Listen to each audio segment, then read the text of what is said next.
வரலாற்று சிறப்புமிக்க ஆலயங்கள் அமைந்துள்ளன. அவற்றுள் மிகவும் தனித்துவமான சுமார் 1500 ஆண்டுகள் பழமையான ஒரு திருத்தலம்தான் நாம் இன்று சிந்திக்கவிருக்கும் பசுபதி கோயில், அருள்மிகு பால்வள நாயகி உடனுறை பசுபதீஸ்வரர் ஆலயம். தஞ்சாவூரிலிருந்து கும்பகோணம் செல்லும் நெடுஞ்சாலையில் சுமார் 14 கிலோமீட்டர் தொலைவில் இந்த திருத்தலம் அமைந்துள்ளது. கள்ளர் பசுபதி கோயில் என்றும் அழைக்கப்படும் இந்த ஆலயத்தின் முதன்மை நாயகனாக ஸ்ரீ பசுபதீஸ்வரரும், அன்னை அகிலாண்டேஸ்வரியாக தாயன்பின் வடிவமாக ஸ்ரீ பால்வள நாயகியும் வீற்றிருந்து அருள்பாலிக்கிறார்கள். இந்த ஆலயம் வெறும் வழிபாட்டு தலம் மட்டுமல்ல, சோழர் கால கட்டடக்கலைக்கு சான்றாக விளங்கும் ஒரு வரலாற்று பொக்கிஷமாகும். யானைகள் ஏற முடியாத உயரமான மேடான அமைப்பில் கோயில்களை கட்டுவதில் புகழ்பெற்ற கோச்செங்கட் சோழரின் திருப்பணிகளில் ஒன்றாக இந்த மாடக்கோயில் கருதப்படுகிறது. ஆலயத்தின் முகப்பில் கம்பீரமாக வண்ணங்களில் ஜொலிக்கும் 5 நிலைகளை கொண்ட சுமார் 65 அடி உயர ராஜகோபுரம் அமைந்துள்ளது. கோபுரத்தின் நுழைவு வாயிலை கடந்ததும் சோழர் காலத்துக்கே உரிய நேர்த்தியான பிரம்மாண்டமான நந்தி பெருமான் மண்டியிட்டு அமர்ந்திருக்கும் அழகிய காட்சி நம்மை மெய்சிலிர்க்க வைக்கும். சோழர் கால புடைப்புச் சிற்பங்களும் எண்முக அரைத்தூண்களும் இந்த கோயிலின் தொன்மையை பறைசாற்றுகின்றன. ஆன்மீக ரீதியாக இந்த தலம் மிகவும் முக்கியத்துவம் வாய்ந்தது. திருஞான சம்பந்த பெருமானால் தேவார பதிகம் பாடப்பெற்ற திருச்சக்கரப்பள்ளியை முதன்மையாக கொண்ட சப்தஸ்தான தலங்களுள் 5வது தலமாக இந்த பசுபதி கோயில் விளங்குகிறது. பசுபதி என்ற பெயருக்கு ஏற்ப உயிர்களின் தலைவனாகிய ஈசன் இங்கு அடியார்களின் துயர் துடைக்க எழுந்தருளியுள்ளார். தேவலோக பசுவான காமதேனு தனது சாபம் நீங்குவதற்காக பூலோகம் வந்து இத்தலத்து இறைவனை வழிபட்டு பேறு பெற்றது. காமதேனு தினந்தோறும் தன் மடியிலிருந்து பாலைச் சொரிந்து இத்தலத்து இறைவனுக்கு அபிஷேகம் செய்து வழிபட்டது. பசுவின் தூய பாலாலும் அன்பினாலும் மகிழ்ந்த அன்னை இங்கு பால்வள நாயகி என்ற திருநாமத்தோடு எழுந்தருளி பக்தர்களுக்கு அருள் பாலிக்கிறாள். இது ஒரு முக்கிய வராகி வழிபாட்டு தலமாகவும் விளங்குகிறது. சப்த மங்கை தலங்களுள் ஒன்றான இங்கு அன்னை வராகி வடிவெடுத்து இறைவனை வழிபட்டதாக கூறப்படுகிறது. ரிஷிகளும் தேவர்களும் தங்களது குடும்ப சகிதமாக வந்து வழிபட்ட தலம் என்பதால் இங்கு வந்து பால்வள நாயகி அம்மனுக்கும் ஈசனுக்கும் அர்ச்சனை செய்து வழிபடின் திருமணத் தடைகள் நீங்கி நல்வரன் அமையும் என்பது அசைக்க முடியாத நம்பிக்கை.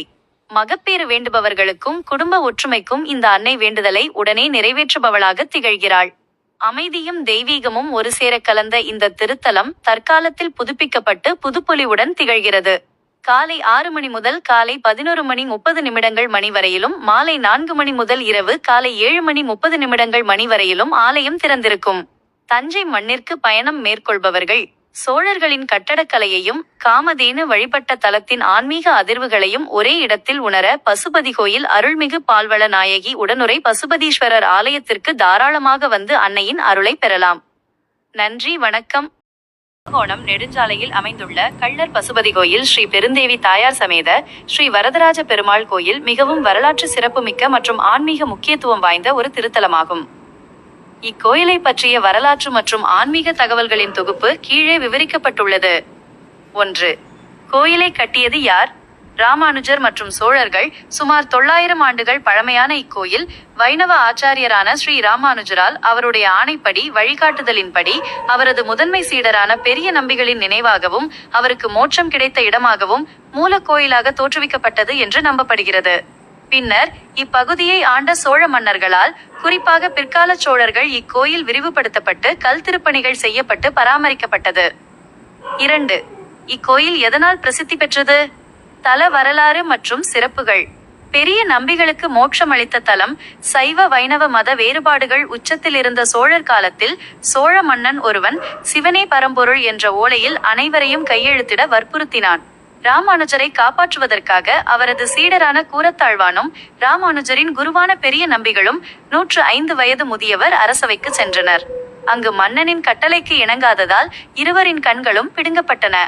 கண் பார்வை இழந்து வயோதிகத்தின் காரணமாக ஸ்ரீரங்கம் திரும்ப முடியாமல் தவித்த பெரிய நம்பிகள் இந்த பசுபதி கோயில் பகுதிக்கு வந்தபோது காஞ்சி வரதராஜ பெருமாளே இங்கு நேரில் தோன்றி அவருக்கு காட்சி கொடுத்து இவ்விடத்திலேயே மோட்சம் அளித்தார் என்பது இந்த ஆலயத்தின் முதன்மையான தல வரலாறாகும்.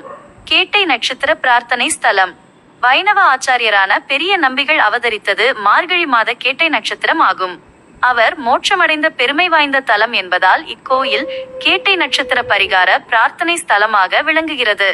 கேட்டை நட்சத்திரத்தில் பிறந்தவர்கள் மற்றும் தங்களது ஜாதகத்தில் கேட்டை நட்சத்திர தோஷம் உள்ளவர்கள் இங்கு வந்து விசேஷ அர்ச்சனை மற்றும் வழிபாடுகளை மேற்கொள்கிறார்கள். மார்கழி கேட்டை உற்சவம். இங்கு ஒவ்வொரு மாதமும் திருவோண நட்சத்திரம் சிறப்பானதாக கருதப்பட்டாலும் பெரிய நம்பிகளின் அவதார தினமான மார்கழி கேட்டை உற்சவம் மிக விமரிசையாக கொண்டாடப்படுகிறது. அந்நாளில் பெருமாளுக்கும் பெரிய நம்பிகளுக்கும் விசேஷ திருமஞ்சனமும் ஆராதனைகளும் நடைபெறும்.